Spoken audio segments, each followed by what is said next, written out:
हरे कृष्णा। अर्जुन बोले, ये दीर्घदर्शी महातेजस्वी तथा नगर और देश के लोगों को अत्यंत प्रिय हैं। ये पांडवों में अथिरथी वीर हैं एवं सदा यज्ञ और धर्म के अनुष्ठान में संलग्न और मन और इंद्रियों को वश में रखने वाले हैं। ये महर्षियों के समान हैं। ये राज ऋषि हैं, समस्त लोकों में विख्यात हैं। बलवान, धैर्यवान, चतुर, सत्यवादी, जितेंद्रिय, धन और संग्रह की दृष्टि से ये इंद्र और कुबेर के समान हैं। जैसे महातेजस्वी मनु समस्त लोकों के रक्षक हैं, उसी प्रकार ये महातेजस्वी नरेश भी प्रजाजनों पर अनुग्रह करने वाले हैं। ये ही कुरुवंश में सर्वश्रेष्ठ धर्मराज युधिष्ठिर हैं।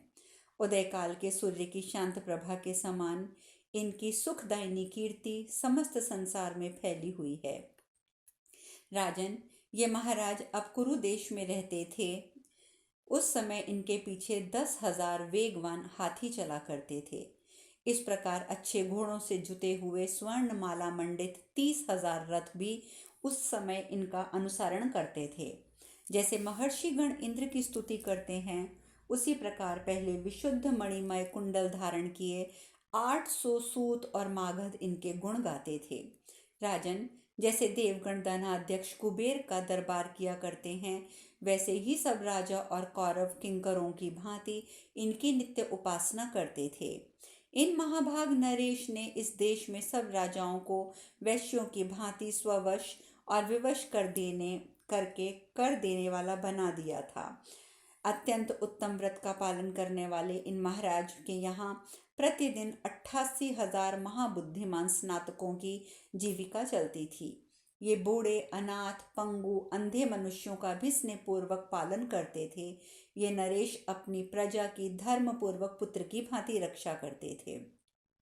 इनके प्रताप से दुर्योधन शक्तिशाली होकर भी कर्ण, शकुनी और अपने गणों के साथ शीघ्र ही संतप्त होने वाला है। नरेश्वर, इनके सद्गुणों की गणना नहीं की जा सकती। ये पांडुनंदन नित्य धर्मपरायण और सदयालु स्वभाव के हैं। राजन, समस्त राजाओं में शिरोमणि पांडुनंदन महाराज युधिष्ठिर इस प्रकार सर्वोत्तम गुणों से युक्त होकर भी राजोचित आसन के अधिकारी क्यों नहीं हैं? इस प्रकार श्री महाभारत विराट पर्व के अंतर्गत वैवाहिक पर्व में पांडव प्राकट्य विषयक 70वां अध्याय पूर्ण हुआ। विराट नरेश ने पूछा, यदि ये कुरुकुल के रत्न कुंती नंदन राजा युधिष्ठिर हैं, तो इनमें कौन इनके भाई अर्जुन हैं? कौन महाबली भीम, नकुल, सहदेव तथा यशस्विनी द्रौपदी हैं? जब से कुंती पुत्र जुए में हार गए, तब से उनका कहीं भी पता नहीं लगा। अर्जुन बोले, महाराज, ये बल्लभ नामधारी आपके रसोइये हैं। ये भयंकर वेग और पराक्रम वाले भीमसेन हैं। ये ही गंधमादन पर्वत पर क्रोधवश नाम वाले राक्षसों को मारकर द्रौपदी के लिए दिव्य सुगंधित कमल लाए थे। दुरात्मा कीचकों का संहार करने वाले गंधर्व भी यही हैं। इन्होंने ही आपके अंतापुर में अनेक व्याघ्रों, भालुओं और वराहों का वध किया है। इन्होंने ही हिडंब, बकासुर, किरमिर, जटासुर को मारकर सर्वथा वन को निष्कंटक और सुखमय बनाया है। ये शत्रुओं को संताप देने वाले नकुल, जो अब तक आपके यहाँ अश्वशाला के प्रबंधक रहे हैं, और ये सहदेव, जो गौओं की संभाल करते आए हैं। ये दोनों हमारी माता माद्री के पुत्र एवं महारथी वीर हैं। उत्तम श्रृंगार, सुंदर वेश, आभूषणों से सुशोभित ये दोनों बड़े भाई बड़े ही रूपवान और यशस्वी हैं। राजन, ये विकसित कमल दल के समान विशाल सुंदर नेत्र, कटि प्रदेश और मनोहर मुस्कान वाली सैरेंद्री ही हमारी महारानी द्रौपदी हैं, जिनकी धर्म की रक्षा के लिए कीचकों का वध किया गया। और महाराज, मैं ही अर्जुन हूँ। अवश्य मेरा नाम भी आपके कानों में पड़ा है। मैं कुंती देवी का पुत्र हूँ, भीमसेन से छोटा, नकुल सहदेव से बड़ा। राजन, हम लोगों ने बड़े सुखपूर्वक आपके महल में अज्ञातवास का समय बिताया है। जैसे संतान गर्भावास में रह रही हो, उसी प्रकार हम भी यहाँ अज्ञातवास में रहे हैं। वैशंपायन जी कहते हैं, राजन, जब अर्जुन ने पांचों पांडव वीरों का परिचय दे दिया, तो विराट कुमार उत्तर ने अर्जुन का पराक्रम बताया। साथ ही उन्होंने पांचों पांडवों का एक एक करके पुनः राजा को परिचय दिया। उत्तर बोले, पिताजी, विशुद्ध जम्बूनाद नामक स्वर्ण के समान जिनका गौर शरीर है, जो सबसे बड़े और सिंह के समान हष्टपुष्ट हैं, जिनकी नाक, बड़े बड़े नेत्र, कुछ कालिमा लिए कानों तक फैले हैं, ये ही कुरु नरेश राजा युधिष्ठिर हैं। और ये मतवाले गजराज की भांति मस्तानी चाल से चलने वाले विशुद्ध गौरवर्ण, जिनके कंधे मोटे और चौड़े हैं, भुजाएं बड़ी और भारी हैं, ये ही भीमसेन हैं। इनके बगल में जो धनुर्धर श्याम वर्ण तरुण वीर विराज रहे हैं, जो युद्धपति गजराज के समान शोभा पाते हैं, जिनके कंधे सिंह के समान ऊंचे और चाल मतवाले हाथी के समान हैं, ये विशाल नेत्रों वाले वीरवर अर्जुन हैं। महाराज युधिष्ठिर के समीप बैठे हुए वे इंद्र और उपेंद्र के समान दोनों नरश्रेष्ठ माद्री के जुड़वे पुत्र नकुल और सहदेव हैं। संपूर्ण मानव जगत में इनके रूप, बल और शील की समानता करने वाला कोई दूसरा नहीं है। इन दोनों के बगल में जो तेजस्वनी देवी मूर्तिमती गौरी के समान खड़ी हैं, जिनके उत्तम अंगों की सुनहरी छटा छिटक रही है, जिनकी कांति नील कमल की आभा को भी लज्जित कर रही है, और जो देवताओं में भी देवी और साकार रूप में प्रकट हुई लक्ष्मी के समान शोभा पा रही हैं, यही द्रुपद कुमारी महारानी कृष्णा हैं।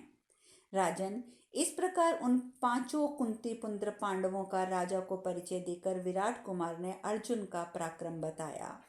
उत्तर बोले, पिताजी, ये ही वे देवपुत्र हैं जो शत्रुओं का उसी प्रकार वध करते हैं जैसे सिंह मृगों का। ये ही कौरव रथारोहियों की सेना में उस समय श्रेष्ठ महारथियों को घायल करते हुए निर्भय विचर रहे थे। युद्ध में इनके एक ही बाण से घायल होकर विकर्ण का विशाल गजराज, जो सोने की सांकल से सुशोभित था, धरती पर दोनों दांत टेक कर मर गया। इन्होंने ही गौवों को जीता, युद्ध में कौरवों को परास्त किया। इनके शंख की गंभीर ध्वनि सुनकर मेरे तो कान बहरे हो गए थे। वैशंपायन जी कहते हैं, राजन, उत्तर की ये बात सुनकर प्रतापी मत्स्य नरेश, जो युधिष्ठिर के अपराधी थे, अपने पुत्र से बोले, बेटा, इन पांडवों को प्रसन्न करने का समय आ गया है। मेरे ऐसी ही रुचि है। यदि तुम्हारी राय हो तो मैं कुमारी उत्तरा का विवाह कुंती पुत्र अर्जुन से कर दूं। उत्तर ने कहा, पिताजी, पांडव लोग महान सौभाग्यशाली हैं। ये सर्वथा श्रेष्ठ, पूजनीय और सम्मान के योग्य हैं।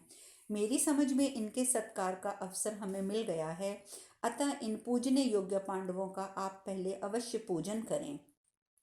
विराट बोले, बेटा, मैं भी त्रिगर्तों के साथ होने वाले संग्राम में शत्रुओं के वशीभूत हो गया था, किंतु भीमसेन ने मुझे छुड़ाया और हमारी सब गौओं की रक्षा की। इन पांडवों के ही बाहुबल से संग्राम में हमारी विजय हुई है, इसलिए वत्स, तुम्हारा भला हो। हम सब लोग मंत्रियों सहित चलकर पांडव नरेश कुंती पुत्र युधिष्ठिर को और उनके छोटे भाइयों को प्रसन्न करें। हमने अनजाने में इनके प्रति जो कुछ अनुचित वचन कह दिए हैं, वे सब ये धर्मात्मा पांडुपुत्र महाराज युधिष्ठिर हमें क्षमा कर दें।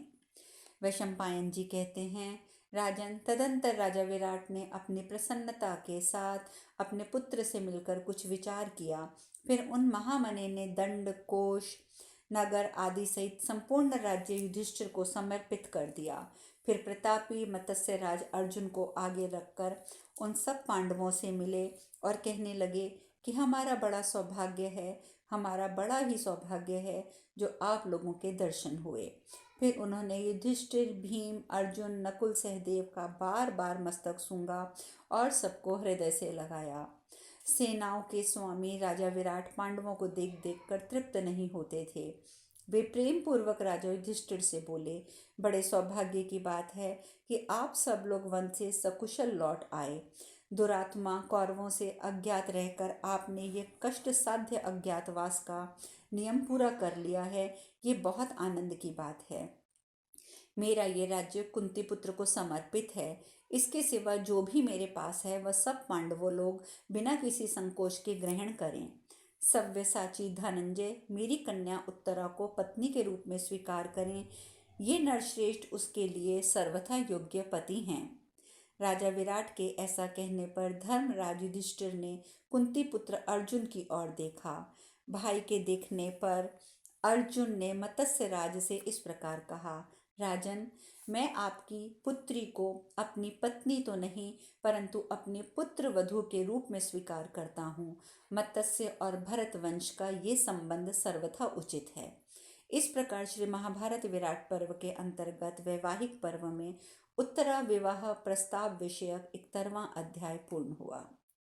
विराट बोले, पांडव श्रेष्ठ, मैं स्वयं तुम्हें अपनी कन्या दे रहा हूँ, फिर तुम उसे अपनी पत्नी के रूप में स्वीकार क्यों नहीं करते? अर्जुन ने कहा, मैं बहुत समय तक आपके रनिवास में रहा हूँ। आपकी कन्या को एकांत में तथा सबके सामने भी पुत्री भाव से ही देखता आया हूँ। उसने भी मुझ पर पिता की भांति विश्वास किया है। मैं नाचता तो था ही, गान विद्या में भी कुशल हूँ, अतः उसका मेरे प्रति बहुत अधिक प्रेम रहा है। किंतु आपकी पुत्री मुझे सदा आचार्य अर्थात गुरु की भांति मानती आई है। राजन, अब वो वयस्क हो चुकी है। अब मैं उसके साथ 1 वर्ष तक रह चुका हूँ। प्रभो, ऐसी अवस्था में यदि मैं उसके साथ विवाह करूँगा तो आपको या आप किसी मनुष्य को हमारे चरित्र के विषय में अवश्य ही संदेह होगा, जो और वह युक्ति संगत भी होगा।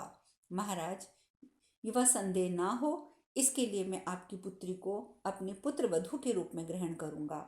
ऐसा होने पर मैं शुद्ध चरित्र, जितेंद्रिय तथा मन को दमन करने वाला समझा जाऊंगा और इसी के द्वारा आपकी कन्या के चरित्र की शुद्धि स्पष्ट हो जाएगी। पुत्र वधू और पुत्री में तथा पुत्र और आत्मा में भेद नहीं होता, अतः उसे पुत्र वधू के रूप में ग्रहण करने पर मुझे कलंक की शंका दिखाई नहीं देती और इससे हम दोनों की पवित्रता भी स्पष्ट हो जाएगी। परम तप, मैं अभिशाप और मिथ्यावाद से डरता हूँ। यदि मैं आपकी पुत्री को पत्नी के रूप में ग्रहण करूं तो लोग ये कल्पना कर सकते हैं कि इन दोनों में पहले से ही अनुचित संबंध था। इसलिए राजन, मैं आपकी पुत्री उत्तरा को पुत्र वधू के रूप में ही ग्रहण करूंगा। मेरा पुत्र देवकुमार के समान है। वह साक्षात भगवान वासुदेव का भांजा है। चक्रधारी श्री कृष्ण को बहुत प्रिय है। साथ ही वह सब प्रकार की अस्त्र विद्या में भी कुशल है। महाराज, मेरे उस महाबाहु पुत्र का नाम अभिमन्यु है। वह आपका सुयोग्य दामाद और आपकी पुत्री का उपयुक्त पति होगा। विराट बोले, पार्थ, आप कौरवों में श्रेष्ठ और कुंती देवी के पुत्र हैं। धनंजय में इस प्रकार धर्म का विचार होना उचित ही है। पांडुपुत्र अर्जुन ही इस प्रकार नित्य धर्मपरायण और ज्ञान संपन्न हो सकते हैं। अब इसके बाद जो कर्तव्य आप ठीक समझें उसे पूर्ण कीजिए। मेरी सब कामनाएं पूर्ण हो गई। जिसके संबंधी अर्जुन हो रहे हों, उसकी कौन सी कामना अपूर्ण रह सकती है? वैशंपायन जी कहते हैं, जन्मेजय, महाराज विराट के ऐसा कहने पर कुंती नंदन युधिष्ठिर ने उचित अवसर जानकर मत्स्य, नरेश और पार्थ के इस संबंध का अनुमोदन किया। जन्मेजय, तदंतर कुंती नंदन युधिष्ठिर और राजा विराट ने अपने अपने संपूर्ण सुहृदयों एवं सगे संबंधियों को तथा भगवान वासुदेव को भी निमंत्रण भेजा। पांचों पांडवों का 13वां वर्ष तो पूर्ण हो ही चुका था। वे सब के सब राजा विराट के उपलव्य नामक नगर में आकर रहने लगे। पांडु नंदन अर्जुन ने तो अनर्थ देश से अभिमन्यु, भगवान वासुदेव तथा दशार्ष वंश के अपने अन्य संबंधियों को भी वहां बुला लिया। काशीराज तथा शैव्य दोनों युधिष्ठिर महाराज के बड़े प्रेमी थे। वे दोनों नरेश एक एक अक्षौणी सेना के साथ उपलव्य नगर में आए। महाबली राजा द्रुपद भी एक अक्षौहिणी सेना के साथ पधारे। उनके साथ द्रौपदी के 5 वीर पुत्र, कभी परास्त न होने वाले शिखंडी तथा समस्त शस्त्रधारियों में श्रेष्ठ एवं दुर्गश वीर दृष्टिद्युम्न भी थे। इनके सिवा और भी अनेक राजा वहां पधारे, जो सब के सब एक एक अक्षौणी सेना के पालक, यज्ञकर्ता, यज्ञों में अधिक से अधिक दक्षिणा देने वाले, वेद तथा अवभृत स्नान से संपन्न शूरवीर तथा पांडवों के लिए प्राण देने वाले थे। धर्मात्माओं में श्रेष्ठ मत्स्य राज विराट ने उन्हें आया हुआ देखकर सेवक, सेना, सवारियों सहित सबका विधि पूर्वक स्वागत सत्कार किया। अभिमन्यु को अपनी पुत्री का वाग्दान करके महाराज विराट बहुत प्रसन्न थे। तत्पश्चात सब लोगों अपनी अपनी लिए किए हुए नियत स्थानों पर विश्राम के लिए पधारे। वहां वनमालाधारी वसुदेव नंदन भगवान श्री कृष्ण, हल रूपी शस्त्र धारण करने वाले भगवान बलराम, हृदीक पुत्र कृतवर्मा, ययुधान नाम से प्रसिद्ध सात्यकी, अनाधृष्टि, अक्रूर, सांब और निषट, ये सभी शत्रु संतापन वीर अभिमन्यु और उसकी माता सुभद्रा के साथ वहां पधारे थे। जिन्होंने 1 वर्ष तक द्वारका में निवास किया था, वे इंद्रसेन आदि सारथी भी अच्छी तरह सब सामग्रियों से संपन्न हुए रथों सहित वहां आए। परम तेजस्वी वृषणी वंश शिरोमणि भगवान वसुदेव के साथ 10,000 हाथी, उनसे दुगने अर्थात 20,000 घोड़े, 10,000 रथ, 10 लाख पैदल सैनिक थे। इनके सिवा वृषणी, अंधक, भोजवंश के और भी बहुत से महापराक्रमी वीर उनके साथ पधारे थे। भगवान श्री कृष्ण ने महात्मा पांडवों को दहेज या निमंत्रण में बहुत सी दासियां, नाना प्रकार के रत्न और बहुत से पृथक पृथक भेंट प्रदान किए। तत्पश्चात मत्स्य और पार्थ कुल के वैवाहिक संबंध का कार्य विधि पूर्वक संपन्न होने लगा। तदंतर कुंती पुत्रों के साथ संबंध स्थापित करने वाले मत्स्य नरेश के महल में शंख, नगाड़े, गोमुख, डंबर आदि भांति भांति के बाजे बजने लगे। साथ ही उन्होंने खाने योग्य अन्य, भोज्य और पीने आदि की सामग्री भी प्रचुर मात्रा में उपस्थित की। गाने वाले, प्राचीन उपाख्यान सुनाने वाले, नट, वैतालिकी, सूत, मागध आदि के साथ उपस्थित हो पांडवों की स्तुति करने लगे। मत्स्य नरेश के रनिवास के सुंदर स्त्रियां रानी सुदेशना को आगे करके महारानी द्रौपदी के यहाँ आईं। उन सभी ने मनोहर वस्त्र धारण किए थे। सब ने मणिमय कुंडल धारण कर रखे थे। वे सभी नारियां उत्तम वर्ण की थीं, रूपवती होने के साथ साथ भांति भांति के सुंदर आभूषणों से विभूषित थीं।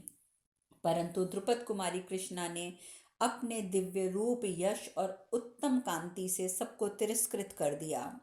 उस समय राजकुमारी उत्तरा वस्त्राभूषणों से अलंकृत हो महेंद्र पुत्री जयंती सी सुशोभित हो रही थी। अब शेष कथा कल। हरे कृष्णा, हरे कृष्णा, हरे कृष्णा।